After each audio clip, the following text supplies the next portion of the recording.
Seguimos con nuestra serie de videos, hablando ahora del tema número 6 del módulo 2, correspondiente a la prelación de créditos.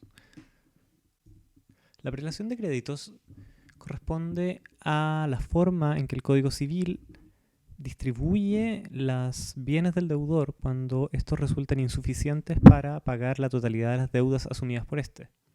Esto corresponde a el juego de reglas que están establecidos desde el artículo 2465 en adelante. Sabemos que el artículo 2465 es el que establece el llamado derecho de prenda general, que señala que todos los acreedores pueden hacer valer sus obligaciones sobre todos los bienes presentes y futuros del deudor, con excepción de los inembargables. Los bienes inembargables están recogidos en una lista en el artículo 1618 del Código Civil, a los que se suman los del artículo 445 del Código de Procedimiento Civil. ¿Qué bienes son inembargables? Bueno, ante todo las remuneraciones, incluyendo las pensiones y montepíos, y también las pensiones de alimentos. Y luego algunos enseres básicos del deudor, como la ropa, la cama, los muebles del dormitorio, el comedor, la cocina, los muebles de cocina, la comida y el combustible. Y finalmente algunos utensilios de trabajo del deudor, como el material para enseñar, dice, las herramientas, los instrumentos musicales, y agregamos también los uniformes militares. Si el monto de las deudas es superior al de los bienes líquidos o liquidables del deudor, decimos que el deudor está en estado de insolvencia. En ese caso, los bienes disponibles deben repartirse entre los acreedores, y es donde entran en juego, como decíamos, las reglas sobre prelación de créditos. Sin perjuicio de ello, las reglas también se aplican cuando hay dos o más acreedores prendarios o hipotecarios que pretenden pagarse con un mismo bien. El principio básico que regía, decíamos, las relaciones entre acreedores frente a una situación de insolvencia es el principio de igualdad entre acreedores. Pero las preferencias nos muestran que, como dijo Orwell, hay algunos acreedores que son más iguales que otros. Según el Código Civil, las preferencias se clasifican en dos formas, el privilegio y la hipoteca. Con todo, esa denominación de privilegio y hipoteca responde más bien a cuestiones históricas y hoy día solo genera algún tipo de confusión y algunos autores que buscan darle algún particular sentido. Pero la verdad es que el mismo código olvida de inmediato esa clasificación y divide las preferencias en 5 clases, aunque los de la quinta clase son los créditos que no gozan de preferencia o balistas. Y una clasificación más razonable es agrupar estas clases en dos grupos. Por un lado, las preferencias generales, que se aplican sobre toda la masa de bienes del deudor, que corresponden a los créditos de primera y cuarta clase. Y en segundo lugar, las preferencias especiales, que son derechos reales esencialmente, que afectan solo a bienes específicos del deudor que han garantizado un determinado crédito. No son las preferencias de segunda y tercera clase. Cuando decimos preferencias, estamos diciendo que estas son inherentes al crédito, que son legales, esto es que no se pueden establecer preferencias por convención, salvo el denominado pacto de subordinación que rige respecto de los créditos balistas y las excepciones contempladas en la legislación concursal que permiten hacer pactos entre los acreedores donde algunos van a pagarse con anterioridad a otros. Y las preferencias finalmente vamos a decir que amparan tanto el crédito como sus intereses. Vamos ahora a las preferencias generales, las de primera y cuarta clase. La primera clase de créditos está recogida en el artículo 2472 y corresponde básicamente a dos grupos de créditos. Primero son créditos derivados de algunos gastos especiales que tienen que ver con la insolvencia y con otras situaciones. Tenemos las costas judiciales, las expensas funerarias del deudor, gastos de enfermedad, gastos de subsistencia del deudor y su familia y gastos administrativos del proceso concursal o del proceso de insolvencia. Entonces decíamos, son gastos que son bastante particulares y que tienen esta justificación para pagarse con anterioridad a todo otro crédito.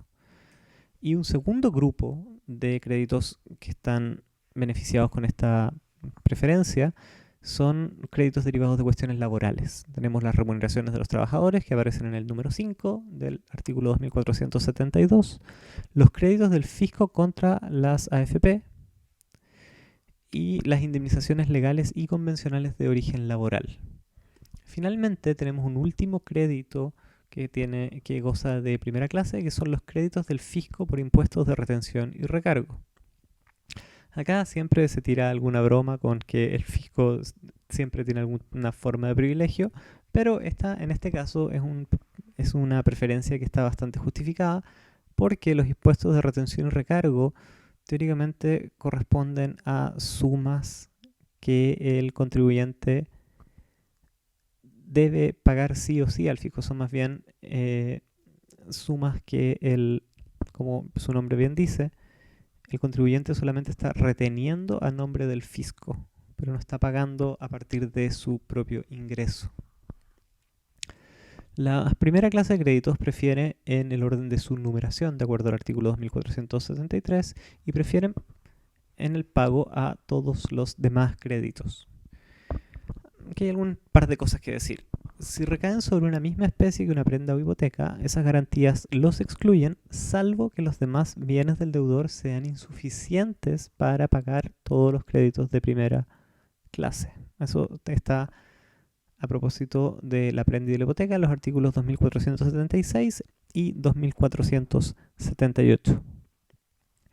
Una segunda cuestión es que los acreedores hipotecarios pueden sacar a remate de inmediato a la finca hipotecada, siempre y cuando consignen o afiancen prudencialmente el pago de los créditos de primera clase. Y finalmente podemos decir que durante varias décadas en Chile se discutió fuertemente si había alguna especie de superpreferencia, a raíz de que en algunas prendas especiales, a las que nos vamos a referir en algún momento más, se utilizaba la frase que ese tipo de prendas otorgaban una garantía que prefería sobre todo otro crédito del deudor. Entonces, a partir de eso, alguna jurisprudencia, algunos autores decían esas prendas especiales otorgan una preferencia que es incluso superior a los créditos de primera clase. El problema fue resuelto por la ley 19.250 de 1993, que finalmente zanjó que en cualquier caso los créditos de primera clase van por sobre cualquier tipo de preferencia que esté establecida en alguna de estas leyes especiales a las que nos referimos recién. El segundo grupo de preferencias generales son la llamada cuarta clase de créditos. La cuarta clase de créditos se refiere esencialmente a créditos contra administradores de patrimonios ajenos. Entonces, suponen que hay siempre un componente fiduciario, porque quien administra un patrimonio ajeno tiene un deber de lealtad para con el dueño de los bienes administrados. Aquí tenemos créditos del fisco contra administradores de bienes fiscales, de establecimientos educacionales, religiosos, caritativos y de las municipalidades contra sus recaudadores y administradores de fondos, a las mujeres casadas bajo sociedad conyugal contra su marido, porque recordemos que en el primitivo régimen de la sociedad conyugal, la mujer está privada de la administración de sus bienes y esos bienes los administra el marido. Bueno, la mujer casada puede tener crédito contra su marido si cuando se disuelve la sociedad conyugal le debe pagar alguna suma de dinero. Tenemos a los hijos sujetos a padre potestad contra sus padres y tenemos a los pupilos contra sus tutores y curadores. Las personas que están sujetas a guardas entonces también tienen esta preferencia particular. Se agregan a estos dos casos especiales. Primero es el del pupilo contra el que se casa con la madre o abuela, tutora o curadora. Una cuestión un poco anacrónica, pero tenemos la regla aún. Y el crédito que tiene la comunidad contra el propietario de una unidad habitacional por deudas de gastos comunes, que está en la ley de copropiedad inmobiliaria en su artículo 4. Es la típica deuda de departamentos que persigue al dueño de la unidad. Bueno, esa deuda tiene un privilegio de la cuarta clase. A diferencia de la primera clase que decíamos que preferían en orden de su numeración, los créditos de cuarta clase prefieren por la fecha de sus causas, las cuales están determinadas de acuerdo a lo dispuesto en el artículo 2483. Luego vamos a las preferencias especiales. Las preferencias especiales corresponden a la segunda y tercera clase de créditos. La segunda clase de créditos corresponde, de nuevo, esencialmente a créditos cubiertos por una garantía real sobre un bien mueble. O sea, en otras palabras, una prenda. Tenemos por un lado la prenda civil, que está regulada en los artículos 2384 y siguientes, que tiene una particularidad, que es que supone la entrega del bien en garantía al acreedor. Esto es como el típico concepto del empeño, de la casa de empeño. Usted tiene un bien, lo deja en la casa de empeño, lo deja con su acreedor prendario, el acreedor prendario le entrega una suma de dinero. Si usted no le paga, el acreedor prendario saca el bien a remate. Por esa razón no se usa demasiado en el sistema económico actual. ¿Por qué? Porque entendemos que los deudores quieren que los bienes más valiosos de sus deudores son sus bienes productivos. Y no tiene mucho sentido que el acreedor es quien tenga en su poder un bien productivo, porque es precisamente el deudor quien debe hacerlo producir, y además que de esa forma es como obtendrá los fondos necesarios para poder pagar su crédito. Por lo mismo, durante todo el siglo XX se crearon distintas leyes especiales que establecían prendas llamadas sin desplazamiento. Tenemos ahí a la prenda agraria, a la prenda industrial, había ciertas prendas especiales en favor de los bancos, y finalmente en los años 80 se creó una prenda general sin desplazamiento, pero que convivía con todas estas otras prendas especiales que tenían sus leyes particulares. Esto cambió recién con la ley 20.190 del año 2007, que estableció un régimen general para las prendas sin desplazamiento y derogó todas las otras leyes existentes a este respecto. En la prenda sin desplazamiento, el deudor, como su nombre indica, el deudor mantiene la tenencia de la cosa. Y para efectos de resguardar este derecho del acreedor, que ya no va a tener la cosa en su poder, lo que se hace es crear un registro especial. En ese sentido, opera con una cierta similaridad a la hipoteca.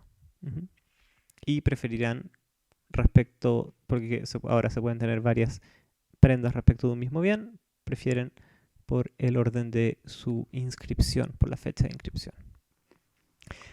Además, el artículo 2474, además de la prenda, otorga esta preferencia en dos situaciones que son un poquito menos recurrentes.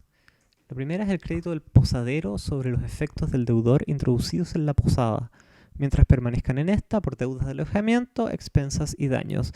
El lenguaje de la norma es un poquito anacrónico, pero nos estamos refiriendo esencialmente a problemas de hoteleros. O sea, si usted va a un hotel, causa daño o no quiere pagar el hotel, el posadero podrá pagarse con preferencia con el remate de los bienes introducidos en el hotel.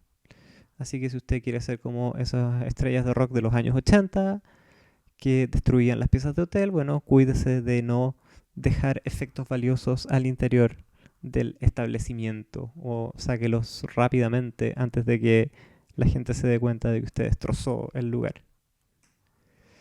Y el segundo caso se corresponde al crédito del transportista sobre los bienes acarreados que se encuentren en su poder por gastos de acarreo, expensas y daños. Entonces también es una situación relativamente similar, donde el deudor ha entregado ciertos bienes al transportista, después no quiere pagar la deuda de transporte, el transportista entonces tendrá preferencia para pagarse con las resultas de los bienes acarreados que se encuentran en su poder. Y llegamos entonces a la tercera clase de créditos. La tercera clase de créditos está compuesta por los créditos hipotecarios, y está referida en el artículo 2477 en su inciso primero. Y bueno, se habla también de los censos inscritos. Si encontramos algún censo inscrito después de 1890, bueno, quizás podríamos hablar de este caso.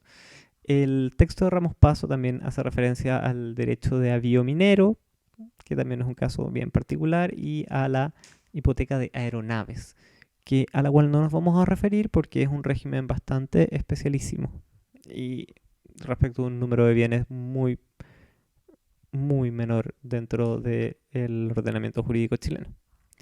Entonces, el caso especial aquí, el caso esencial, es el de los bienes sujetos a hipoteca. Bueno, también se incluyen los bienes sujetos a los inmuebles sujetos a un derecho legal de retención que esté declarado judicialmente e inscrito, que decimos también es un caso que no tiene tanta ocurrencia práctica. Las hipotecas, un derecho real que recae sobre un bien inmueble y que está sujeto a un sistema de inscripción en el conservador de bienes raíces.